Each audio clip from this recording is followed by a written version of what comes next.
大家好啊！今日係2026年嘅復活節，嚟到木雲左岸夜晚大概9點鐘嘅時候，可以睇到個入住率啦。呢座係2座啦，呢一座係樓王8座啦。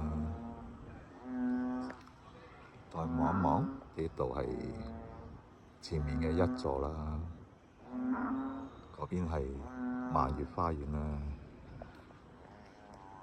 喺木雲左岸嘅花園行嘅時候咧，會聽到啲春天昆蟲鼓動佢嘅翼啊發出嘅聲音，唔知係咪求偶嘅聲音啦？而家係春天4月初嘅時候，一路行越嚟越大聲，圍繞住成個木雲左岸嘅花園都聽到呢啲蟲叫嘅聲音，好似牛叫嘅聲音嚟嘅，但係應該係昆蟲嚟嘅，此起彼落，都幾一致係一種昆蟲嘅聲音。大家聽到啊？喺夜晚嘅時候，花園行咧，聽到花槽裏邊傳出嚟嘅聲音。呢個係會客廳咧。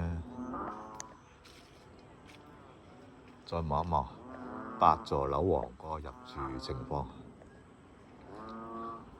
前面黑晒咧，呢2座係第5、第6座，未開售或者係售咗但係未入伙。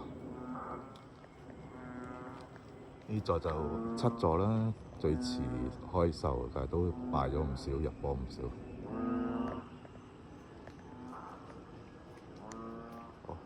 成個花園都係偶然都有啲街坊喺度食完飯出嚟散步啊，都係比較靜嘅。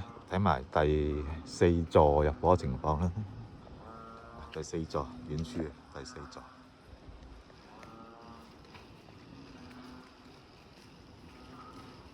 好，再行。好，今日講到呢度啦，再見。